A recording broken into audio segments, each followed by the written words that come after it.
and we just want to thank you so much for this opportunity. Well, thank you, and such good English, such beautiful. Where did you learn to speak so beautifully? Where were you educated? Where? Yes, sir.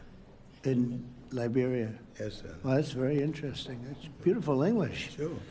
I have people at this table can't speak nearly as well, Very and good, they. sir. Where did you learn to speak English? Trump's comment to Liberia's president sparks debate. Welcome to the Bold African Voice, BAV, where we amplify Africa's stories with honesty, courage, and clarity. I'm Abdul Karim Kargbo, born and raised in Africa. Today, we tackle a question that shocked many. When President Trump asked Liberia's president, "Where did you learn to speak English?" Was it ignorance, insult, or opportunity? Let's dive into the history, the reactions, and the way forward for Africa. In a widely publicized Oval Office meeting this week, U.S. President Donald Trump praised Liberian President Joseph Boakai's English proficiency, asking him, "Where did you learn to speak so beautifully? Where were you educated? It's beautiful English. I have people at this table who can't speak nearly as well." The remark, made during a meeting with leaders from Liberia, Senegal, Gabon, Mauritania, and Guinea-Bissau, as part of the new U.S. Africa Trade Not Aid policy initiative, has sparked intense reactions in Liberia and across Africa. While some interpreted Trump's words as a compliment to Boakai's eloquence, critics viewed it as another example of the U.S. president's ignorance of African history and the specific historical relationship between Liberia and the United States, a relationship so deep that Liberia's official language is English and its capital, Monrovia, is named after U.S. President James Monroe, Clegg, 2004. Historical context: Liberia's unique relationship with the U.S. Liberia, founded in 1822 by the American Colonization Society to resettle freed African Americans, declared independence in 1847. Its national flag resembles that of the United States, and its political institutions were modeled on the American system. English has been the official language from its inception. Given this deep-rooted connection, Trump's question about where Boakai learned English came off to many as tone-deaf, if not insulting. The New York Times editorial board characterized it as a stunning display of historical amnesia by the leader of the very country that created Liberia. NYT, July 2025. This moment evokes previous controversies where Trump made remarks seen as belittling African nations, such as his infamous reference to shithole countries in 2018, BBC 2018. Domestic reactions in Liberia, between national pride and partisan politics. Liberians' reactions to the incident have been polarized, reflecting the country's vibrant but divided political climate.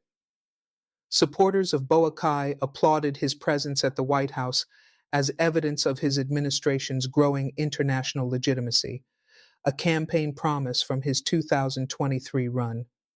Opposition voices, particularly from allies of former President George Weah, downplayed the visit, recalling Weah's 2022 meeting with then-President Joe Biden during the U.S. Africa Leaders Summit. Some critics argued that Boakai's deferential "yes, sir" response to Trump's question reinforced stereotypes about African subservience. Front Page Africa, July 2025. Notably, former Liberian Representative Vincent Willey remarked on social media, "In the West, when we say your English is good, it's not a praise, it's a mockery." Africa-wide perspective, a pattern of misunderstanding. Trump's comment to Boakai fits a broader pattern of Western leaders underestimating or misunderstanding Africa's complexity and diversity. During this same Oval Office session, Presidents Bassirou Diomaye Faye, Senegal, Brice Oligui Nguema, Gabon, Mohamed Ould Ghazouani, Mauritania, and Umaro Sissoko Embalo, Guinea-Bissau, were present. all 5 countries are francophone or anglophone as a result of colonial histories, a fact any seasoned diplomat would know. Even beyond Liberia, most African heads of state are multilingual, having mastered European colonial languages alongside indigenous tongues. For example, Senegal's Faye is fluent in French, Wolof, and English. Gabon's Nguema delivers speeches in impeccable French and is conversant in English. Mauritania's Gazouani commands Arabic and French, with some English. Guinea-Bissau's Embalo speaks Portuguese, Spanish, and English. In this light, singling out Boakai's English as exceptional betrays a lack of awareness of Africa's linguistic landscape. As noted by scholar Ngugi wa Thiong'o, 1986, Africa's multilingualism is a byproduct of both its indigenous cultural richness and the imposition of European languages during colonial rule. The Trade Not Aid agenda, opportunities and risks. Beyond the linguistic gaffe, the White House meeting underscored the shifting U.S. approach to Africa, a pivot from aid-based engagement to commercial partnerships. Trump reaffirmed his trade not aid philosophy, which aligns with Africa's own Agenda 2063 and calls for self-reliance through industrialization and trade. However, critics point out that imposing 10% tariffs on goods exported to the U.S., as Trump has done, risks undermining African economies already grappling with high inflation, weak currencies, and post-pandemic recovery struggles. Boakai reportedly finalized an overdue agreement with U.S. mining company HPX before the trip, signaling that Liberia, like many African nations, is eager to attract U.S. investment even at potentially unequal terms. Reuters, July 2025. Forward-looking analysis. What next for U.S.-Africa relations? While the controversy over Trump's comment may fade, its implications for U.S.-Africa relations merit deeper reflection. Opportunities. African leaders can leverage U.S. interest in trade to negotiate more equitable deals. Increased attention on Africa's economic potential may attract diverse investments beyond the extractive industries. Liberia and others can use such high-profile visits to strengthen domestic legitimacy and showcase reform agendas. Risks. If not managed carefully, the trade not aid approach risks favoring U.S. commercial interests over African development priorities. A lack of cultural competence from U.S. leadership may alienate African partners and undermine trust. Growing Chinese and EU engagement in Africa means that U.S. missteps could cede influence to rival powers. Comparisons with other African experiences. Comparing Liberia's experience to other African nations reveals patterns worth noting. South Africa's Cyril Ramaphosa faced similar undiplomatic remarks from Trump during previous encounters, which strained relations temporarily. Rwanda's Paul Kagame has skillfully balanced Western and Eastern partners, avoiding overdependence on any single power. Kenya and Ghana have successfully used diplomatic engagements with the U.S. to secure infrastructure and education funding tied to good governance benchmarks. Liberia, with its historical ties to the U.S., is uniquely positioned to demand more respectful, mutually beneficial relations. Yet, as the social media backlash shows, the Boakai administration must also ensure that such engagements strengthen, rather than undermine, national dignity and unity. In the weeks ahead, it will be critical to monitor how Boakai's administration manages both the public perception of his visit and the substantive economic agreements signed. The broader African response to U.S. trade not aid strategy and whether Trump adjusts his rhetoric and policies in light of criticism will shape the trajectory of U.S.-Africa relations for the next several years. Domestic political fallout in Liberia, Boakai, under the microscope. Within Liberia, the political ramifications of the Oval Office encounter are already beginning to surface. President Joseph Boakai campaigned in 2023 on a platform of restoring Liberia's international credibility, rebuilding the economy, and fighting corruption. His meeting with Trump was meant to showcase progress on that promise. However, the perception that Boakai appeared overly deferential, responding yes, sir, without pushing back on Trump's seemingly ignorant remark, has become fodder for the opposition. Critics, especially supporters of former President George Weah, are framing the exchange as emblematic of Boakai's inability to assert Liberia's dignity and interests on the world stage. Liberian political analyst T. Maxwell Jarboe, speaking to Front Page Africa, noted, "While diplomatic decorum is important, there is also an expectation that a leader upholds national pride. The president's timid response risks sending the wrong message at home." Social media in Liberia has amplified these criticisms. Memes and videos of the "Where did you learn English?" exchange have gone viral, sparking hashtags such as No Liberia and We Speak English Here. Many Liberians use the moment to educate others on their country's history as a U.S. founded republic, highlighting the irony of the question. Nevertheless, Boakai still retains a loyal base of supporters who view the visit as a net positive. They argue that the deals signed with U.S. investors, including the mining agreement with HPX, and the opportunity to position Liberia as a trade-friendly nation outweigh the rhetorical misstep. As Liberia heads into its midterm elections next year, the administration's ability to convert the visit into tangible economic benefits, job creation, foreign investment, and improved infrastructure will likely determine whether this controversy persists or fades. The African Union's likely stance, from tolerance to assertiveness. On a broader scale, the African Union, AU, has grown increasingly assertive in recent years about the treatment of African leaders by their international counterparts. Following Trump's shithole countries comment in 2018, the AU issued an unusually sharp statement condemning his words as racist and disrespectful. Given this precedent, it is possible the AU may issue a more muted but still noticeable statement defending Liberia and reminding partners of Africa's dignity and sovereignty.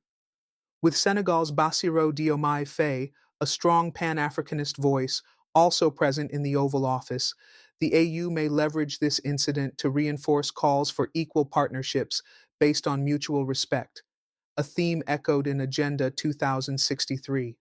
Moreover, in the current geopolitical climate, with China, the EU, and Russia competing vigorously for African markets and influence, the AU has more leverage to push back against dismissive or patronizing attitudes from any one partner. Comparative examples. During a 2019 summit, the AU praised Ghana's President Nana Akufo-Addo when he publicly corrected a U.S. diplomat who implied that Africa needed more Western aid.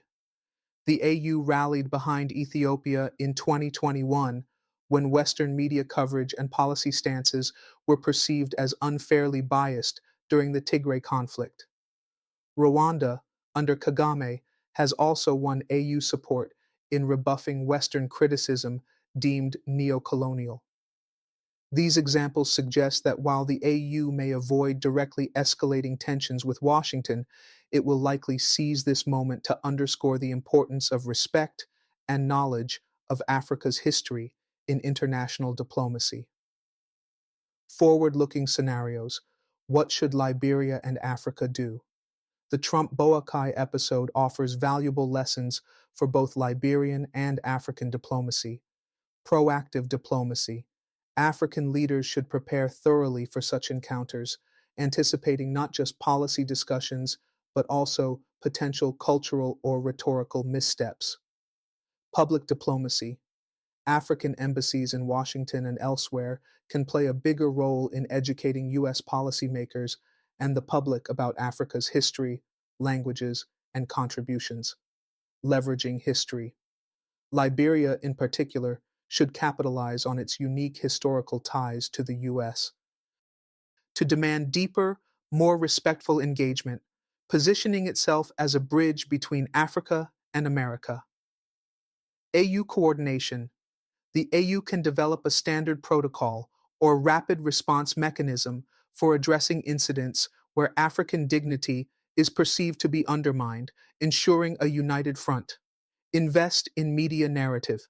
African states can invest more in telling their own stories internationally to counter stereotypes and ignorance. In the coming weeks, observers will watch to see whether President Boakai addresses the incident publicly upon his return, how the agreements signed during the visit materialize, and whether they benefit ordinary Liberians. Whether the AU or ECOWAS, the regional bloc to which Liberia belongs, issue statements or take steps to frame the narrative. More broadly, this episode serves as a test case for how Africa navigates the evolving U.S. Africa relationship under a trade not aid paradigm, and whether African leaders can use their growing geopolitical relevance to demand respect alongside investment. We will continue monitoring reactions from civil society organizations, opposition parties, and diaspora communities in Liberia and across Africa, as well as any follow-up from the White House or State Department clarifying Trump's comments. U.S. domestic reactions, media, policy, and election context. The Trump-Boakai exchange did not go unnoticed in the United States, where it touched off another round of debate about how American leaders perceive and engage with Africa, and how such perceptions shape foreign policy. Media commentary, between criticism and shrug. Major U.S. outlets like the New York Times, Washington Post, and Politico ran headlines highlighting the awkwardness of Trump's comment, framing it as emblematic of his long record of culturally insensitive remarks. The New York Times editorialized that the President of the United States could marvel at a Liberian leader's English without apparent awareness of Liberia's origins is a telling indictment of how shallow Washington's Africa expertise remains. The Washington Post called it another unfortunate gaffe that reinforces Africa's perception of U.S. arrogance. Yet, on more conservative platforms such as Fox News, the comment was downplayed or even spun as a genuine compliment to Boakai's eloquence, evidence, they argued, of Trump's respect for leaders who can do business with America. Policy experts.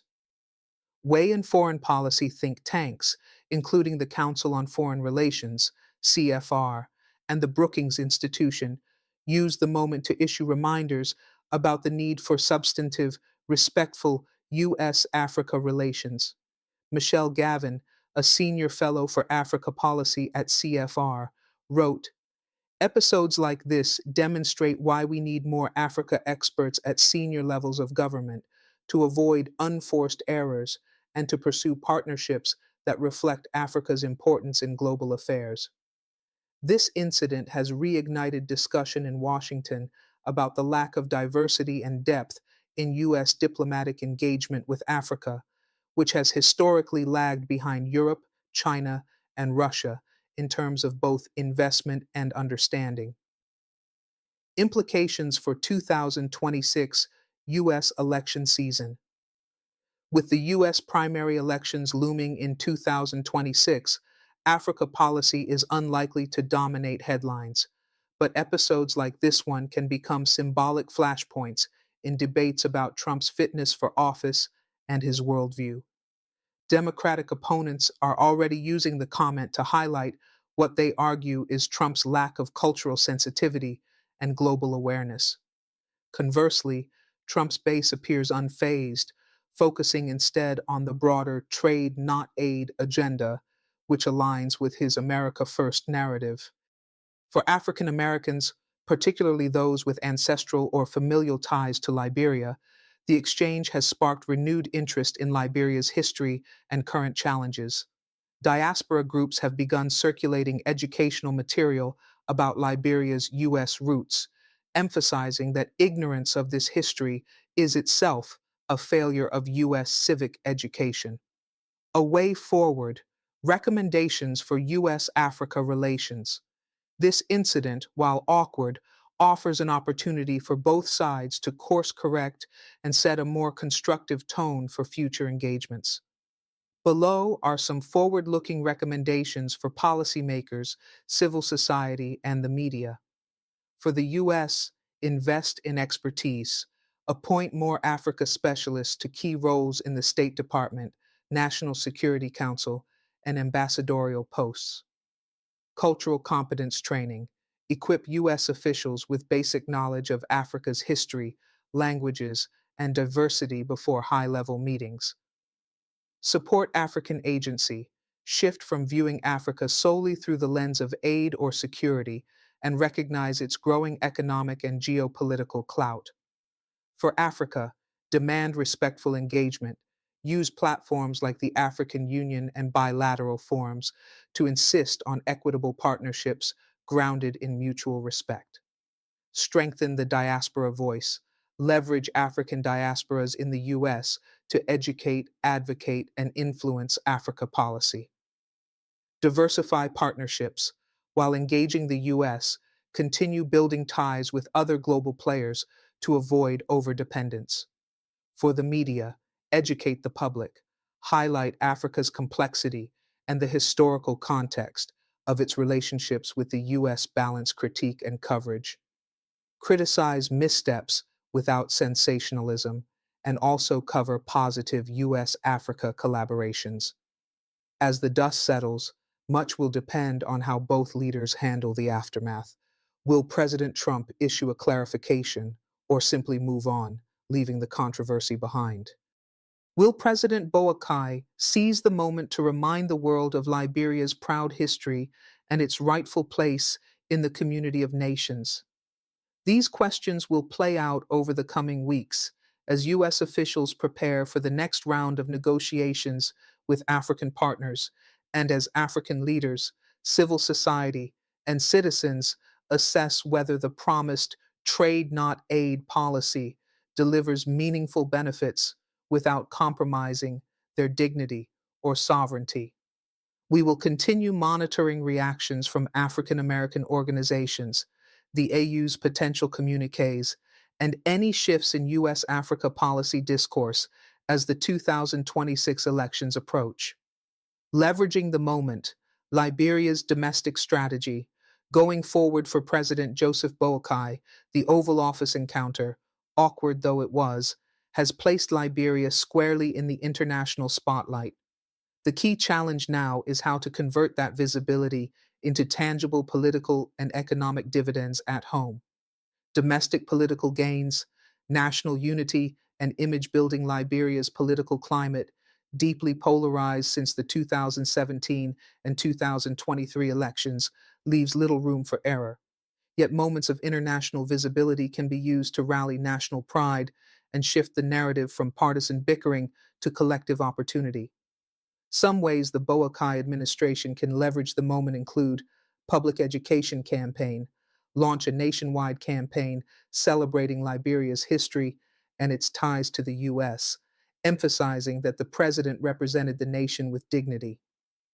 Highlight deliverables, clearly communicate the economic benefits of the mining deal with HPX and any other agreements signed during the U.S. trip to counter claims that the visit was merely symbolic. Engage youth and diaspora. Use the momentum to engage young Liberians and diaspora communities in policy dialogue, showing that their input matters and that Liberia can command respect globally. Reframe the narrative. Position the president's calm response as an example of diplomacy under pressure rather than weakness, reinforcing the idea that maintaining decorum served Liberia's long-term interests. Failing to articulate a coherent domestic strategy risks letting the opposition define the visit as a missed opportunity or an embarrassment, an outcome the administration can ill afford in the run-up to midterm elections. Regional response, the role of ECOWAS and African regionalism. Beyond national borders, the incident underscores the need for African regional bodies, particularly ECOWAS and the African Union, to coordinate more robust responses to disrespect or ignorance from external partners. ECOWAS, a united West African voice. As a member of the Economic Community of West African States, ECOWAS, Liberia is part of a bloc with growing confidence and experience in defending its members' interests. ECOWAS has previously intervened decisively in regional conflicts, democratic backsliding, and trade disputes. Following Trump's remark, ECOWAS could issue a statement reaffirming Liberia's place in African history and its contributions to global peacekeeping and governance. Use the episode to launch a broader campaign promoting West Africa's linguistic, cultural, and economic sophistication. Encourage member states to prepare joint talking points and briefing materials when engaging with external powers, reducing the chances of being caught off guard. The African Union, from reaction to proactivity. At the continental level, the AU has already demonstrated it can defend African dignity, as it did after the shithole comments in 2018. This time, the AU could go further by developing a code of engagement for external partners, outlining expectations for respectful interaction with African heads of state, hosting its own U.S. Africa historical dialogue to educate American officials and the public about the continent's complex histories with the West, empowering its ambassadors in Washington, New York, at the UN, and other capitals to proactively correct misconceptions about Africa. Opportunities for long-term change beyond damage control. While the immediate controversy has garnered headlines, the bigger opportunity lies in using this moment to shift how Africa and the U.S. interact going forward. For Liberia, Liberia can reposition itself not only as a beneficiary of American investment, but as an equal partner, drawing on its unique founding history. The administration should invest in diplomacy training for officials and empower them to confidently navigate high-pressure settings. For Africa, the continent as a whole must continue asserting itself as a region of opportunity, not charity, with a clear agenda, something leaders like Rwanda's Kagame, Ghana's Akufo-Addo, and Senegal's Faye have begun articulating.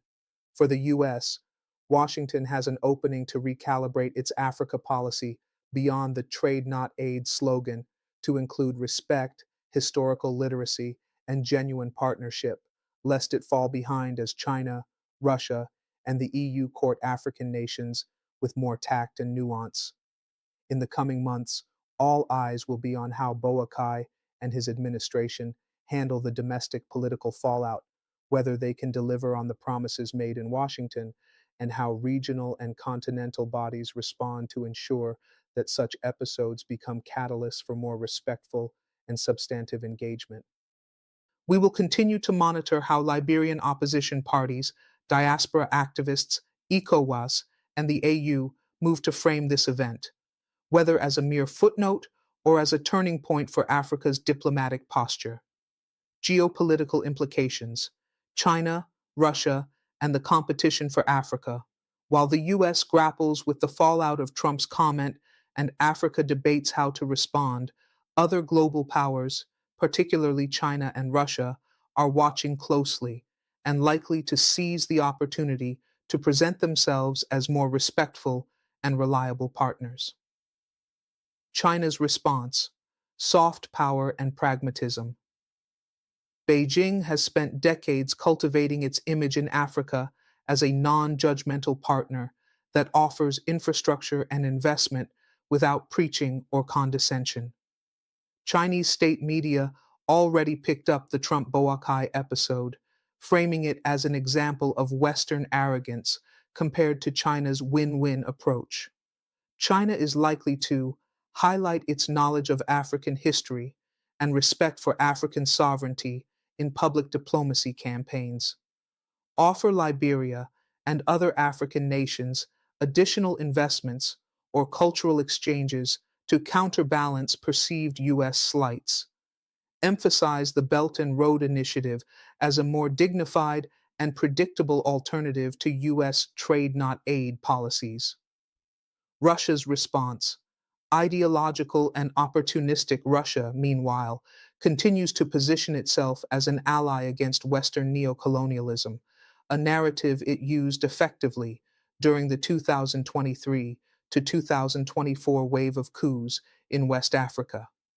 Moscow could amplify the incident in African media to undermine U.S. influence, offer Liberia symbolic gestures of solidarity, military training, debt relief, or diplomatic visits to reinforce its standing as a friend of Africa. Both China and Russia, however, come with their own sets of challenges, debt traps, opaque deals, or militarization, underscoring the need for African nations to engage all partners critically and on their own terms. Advice to African leaders: turning the page. The Trump Boakai episode is not unique. It is a reminder that Africa's diplomatic journey is still fraught with moments where ignorance or disregard from external powers tests the continent's resolve.